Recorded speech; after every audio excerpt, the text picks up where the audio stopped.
Alright everyone, welcome back to another update of the educational series. In today's episode, we're going to be discussing inverse chart theory. Now, there's a lot of common misconceptions about inverse chart theory. Namely, either A, people think inverse chart theory is a meme and shouldn't be taken seriously, or B, people think that if you do TA over on the inverse chart, that it will not be valid when you flip it back over to the regular scale. I'm here to tell you today, my friends, that is absolutely not the case, and you'll see why towards the end of this video. Now, before we get into this, there are some basic reasons why we use inverse chart theory and one basic assumption. The 4 reasons why we use inverse chart theory is: number 1, it takes emotions out of the picture. Number 2, the TA stays exactly the same. For example, a bear flag on the inverse scale will simply just become a bull flag on the regular scale. Number 3, you can see trends and patterns that you did not initially see or didn't want to see because your emotions were clouding your vision and creating a bias. And number 4, finally, it is to confirm or deny your bullish or bearish bias / theory. And this leads us up to our one and only assumption of inverse chart theory. And that is that if, for example, we're going to be looking at XRP, if you're bearish on the regular scale for XRP, then you should be able to flip the chart and say that you're bullish. And subsequently, let's pretend that this was the regular scale and this was the inverse scale. If you're bullish on this chart on the regular scale, you should be able to flip it to the inverse scale and say that you're bearish because it is the same chart but just upside down. So with that being said, let's jump right into the video. Like I said at the start of the video, one of the main reasons why we use this is because it helps take away emotions from your investments.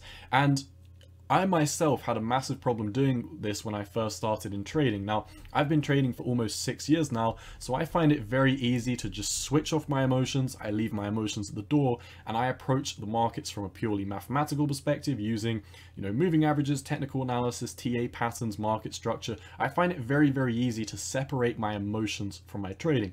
But when I was in my first 1 or 2 years of trading, that was absolutely not the case. I would look at a bearish chart and I would say, your brain thinks it's bullish, your brain thinks it's going to go up. Everyone in your Discord, everyone on your Reddit, everyone on your Twitter is constantly shilling it, so it has to be bullish. If you see something bearish, it can't be valid, right? Wrong. That is why we use inverse chart theory. If you're new to the markets and you are an emotional investor, absolutely no insult to you. If you are new to the markets, you probably will be an emotional investor unless you're a psychopath with no emotions in the first place. Like I said, when I first came into the crypto markets, it was very easy to get carried away with cult followings, hashtags over on Twitter and getting sucked into, different narratives that different people are trying to push. But flipping the chart on its head, looking at it from a different perspective, provides you with a new vision. When you're so used to looking at one chart, it's very, very easy to get stuck in your ways. But when you flip the chart, you can see a lot of things that you wouldn't have previously seen. So let's look at XRP. Also, quickly, let me add, if you did want to follow me while I am doing this TA, or you wanted to do TA of your own on the inverse chart alongside me in this video, simply come down to the bottom right of the screen, click this cog icon and click the inverse scale. Now, there's a much easier way to do this. If you locate the Alt button on your keyboard, press that down and then click L. It will invert the chart without you needing to go between the cog every single time. So now, like I said, I am a very unemotional investor, but let's pretend that for this video, I'm an emotional investor. Now, I don't want to recognize that this market structure is bearish. In fact, this market structure is not bearish. This market structure is bullish. All I see is a giant cup and handle. This cup and handle is going to go to the moon. XRP is going to go to $1,000 in the next year, right? That is all I see in this chart. This is all that matters. Massive cup and handle. It's going to go to the moon. This is going to $1,000. This is going to be gold 3.0. This is faster than Bitcoin. This is better than Bitcoin. Going to the moon. Let's look at the market structure. I don't want to talk about anything that's going up on here because I don't want to recognize that this is bearish. So I'm not going to talk about this lower high because it doesn't exist in my opinion. What I want to point out down here is that I see you've got a low, you've got a higher low, you've got a higher low, higher low, higher low, higher low, higher low. This is where you started to break market structure a bit. So I guess what I do at this point is say, you know, we still have a higher low here. Macro market structure is very much unchanged. You've got a higher low. And once again, until we come and take out this line down here, if we never break below 17 cent, then XRP has been in a bull run since 5 years. And if anyone ever says that it hasn't been, then, you know, I'm going to go and give them hate over on Twitter, right? So what do I see with this market structure? It looks incredibly bullish. Like I said, all that I need to know about this is that it's got great fundamentals. My friends on Twitter tell me that it's going to $1,000, and subsequently this cup and handle going to the moon is the only thing that matters. We can draw, you know, a basic trend line on this channel. We could even say something like, you know, this is a falling wedge, which is obviously a bullish pattern, right? So the likelihood is that this is definitely going to break to the upside. This falling wedge is literally, this is going to be the handle to the cup and handle, and this is going to go to the moon. Let's take the price target of this, because this is what we want to know. The price target of this, let's draw it from the middle. Draw it from about the middle, yeah. What you'd notice from here, let's extrapolate the breakout target. This is once again going to carry us to 269, which is still going to be a lower high from 2019. But because this cryptocurrency is so bullish, after it beats the SEC case, it's just going to go straight to $1,000, right? So as you can tell, market structure over here is extremely bullish. This is going to the moon, and we don't need to look at the inverse chart, right? Wrong. Let's look at the inverse chart. Let's see what the inverse chart says. So I've never seen this chart before. I've got no emotional attachment to this. For example, I am heavily invested in XRP. I'm 100% in XRP. I've never held a different cryptocurrency apart from XRP. So let's look at this cryptocurrency, because this is the first time I've seen this chart. Right off the bat, what do I notice? I notice that drawing from the wicks down here, you have a massive uptrend. Drawing from the candle body closes on the weekly, you're in a massive uptrend. And this has been in an uptrend since January of 2018. So for example, if you bought this all the way down here in January 2018, no matter where you bought it in this market structure, you would have been making gains for the past 1,645 days. Let's look at how this market performs, because I'm noticing a lot of bullish things here. For example, when we had this bear market to the downside, we literally had a V-shaped recovery and we're entering the moon so quickly. What do we do with this V-shaped recovery? We had a massive leg up. It's kind of hard to draw it down from here as it's so straight up, but you can see we had a mini W pattern going up into a higher time frame W pattern breaking up. We had a failed W here breaking down into another W, breaking down into another W, and we broke down here. This was a W that didn't work out, but nonetheless, there's so many W's on this chart. Let's look at this macro W all the way down here. This was a macro W panning out into a midterm time frame W. And this is where it gets funny, because what do you notice over here? You actually see a head and shoulders pattern, which is a bearish indicator. But because the markets are so strong, because there's so many people that constantly want to buy this every time it's having a dip, it never broke below the trend line. We had a bearish indicator, and because the markets are so bullish, we just had a massive leg to the upside. Let's look at what's going on the daily time frame. I highlighted this before because I wanted to show you, for example, if you have, or if you are on the inverse chart and you draw a bullish pennant and you extrapolate the price target, let's see, I mean, because you can draw this a few different ways. Let's draw it to the conservative target, which would be right here. Now, this conservative breakup should take us up another 84% to the upside. We're only up 15% so far, so we should be expecting another massive leg to the upside. What happens if we put this back to reality? You can see all we've done is we've made this bullish pennant with a price target all the way that was up here on this chart. We've inverted it, and as you can see, this has gone from a bullish pennant to a bearish pennant. The price target is 100% valid because all you're doing is looking at this on the inverse scale. Let's look at the lower time frames and see, are we above your main moving averages? Well, you're above your 13-day EMA right now. This is a very bullish indicator. In fact, we've been holding above the 13 EMA for a very long time in a massive rally.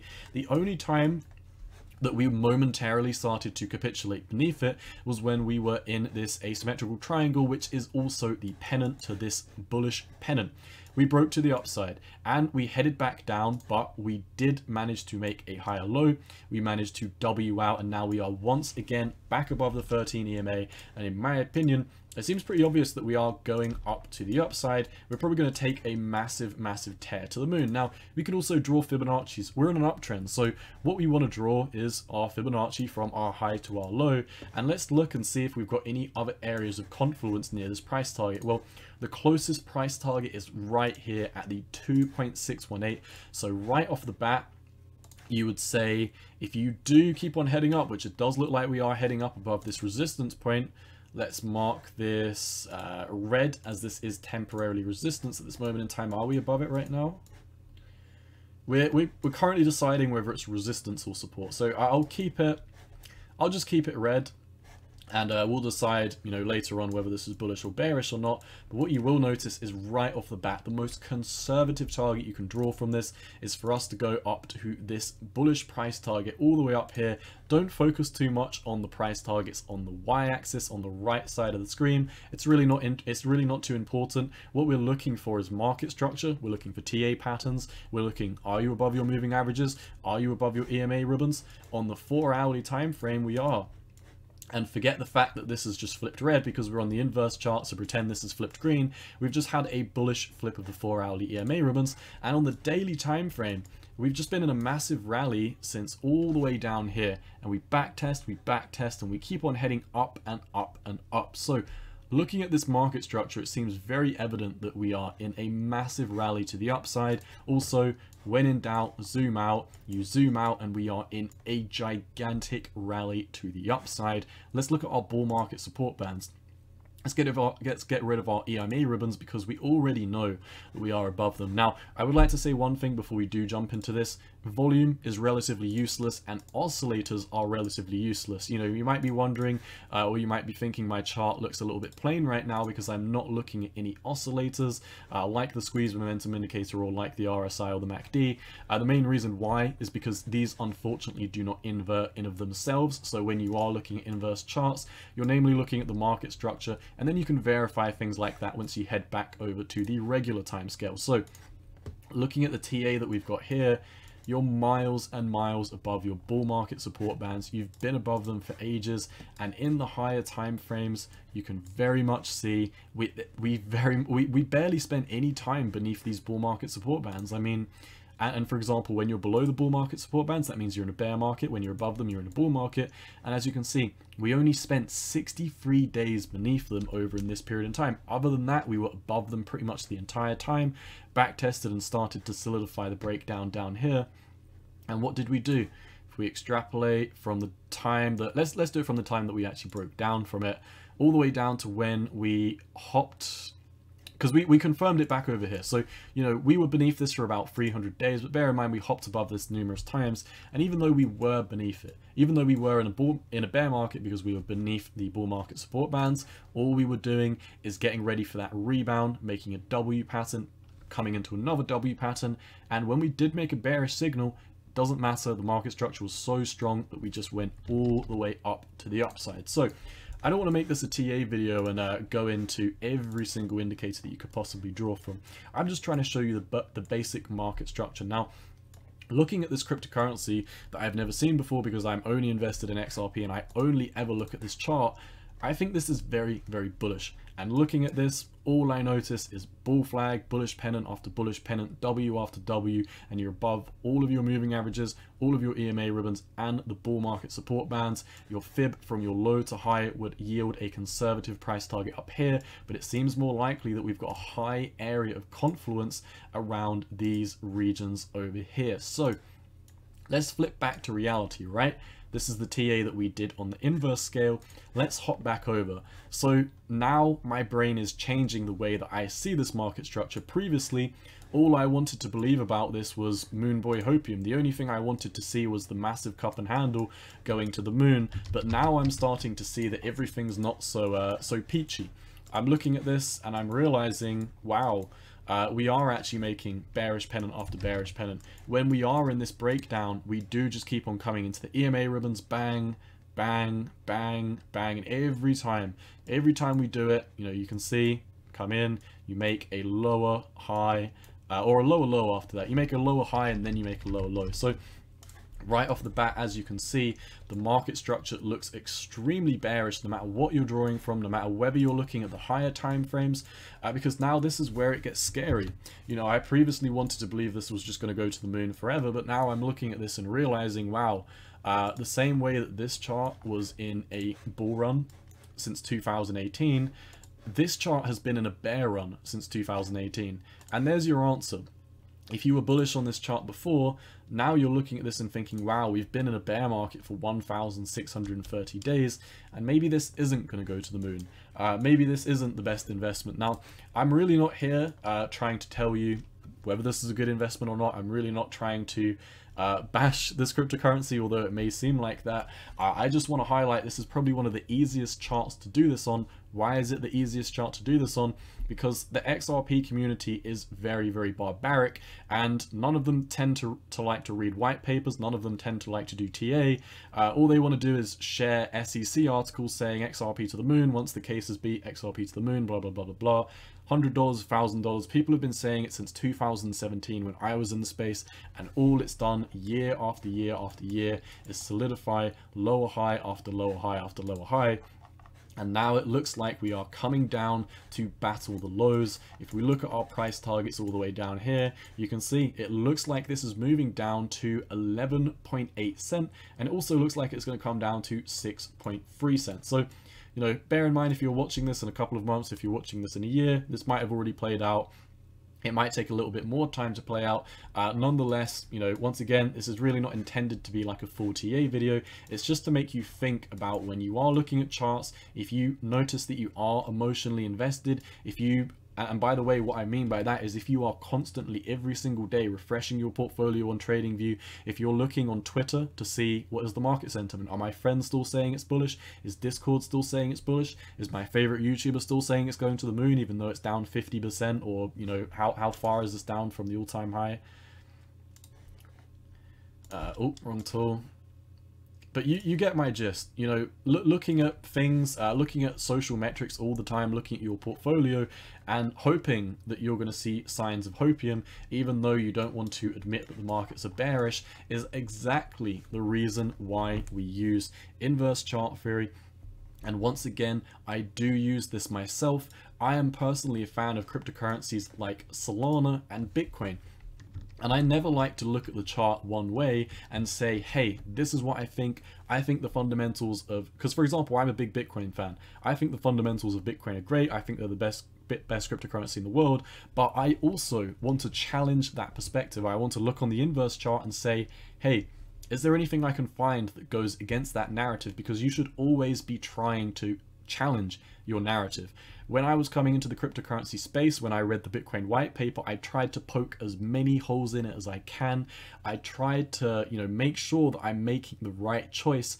Just being a caveman and being like, ooga booga, no one says anything bad about my crypto, otherwise I'm going to go throw rocks through your window, is a childish and emotional way of looking at the markets. And if you do that, my friends, I will definitely be telling you that you will be getting wrecked in these markets, because these markets are not kind, they are not forgiving, and if you do not approach these markets with a level head, it will come down and it will crack your skull in. So be super cautious. Once again, if you do want to invert the scales, simply come down to the cog here, click on it and click inverse scale, Alt L, and that is all you need to do to inverse the scale. Once again, if you want to click Alt L, as you can see, invert the scale, Alt L, put it back. If you want to, you can come down, click the cog, inverse scale. That is all you need to know about inverse chart theory. I hope you found some value in the video. And once again, if you are a new trader in the market, once again, not an insult, but you probably are an emotional investor unless you are a robot or unless you have no emotions to begin with. Everyone in their first year of trading cryptocurrencies, it is very easy to get carried away with what other people are doing, what other YouTubers are saying. Look at the TA, do your own TA, challenge your perspectives, and be malleable. Do not stick with one assumption and refuse to ever change your mind on it. Allow yourself to become malleable when new data presents itself, and subsequently try and look for different perspectives like the inverse scale. That's all I've got for you today. I hope you found some value in today's video. If you are looking for more educational content or help in the markets like this is simply one video out of an entire series of 25 videos where I talk about educational content for the crypto markets, how to use moving averages, bull market support bands, how to calculate bullish crosses and death crosses, how to read the Solana blockchain. I've got an audiobook of the Bitcoin white paper. I've got basically everything you need if you are new to these cryptocurrency markets and need a helping hand to get started for completely free without any of that paid course BS. That's all I've got for you today. As always, cowboy out. Peace.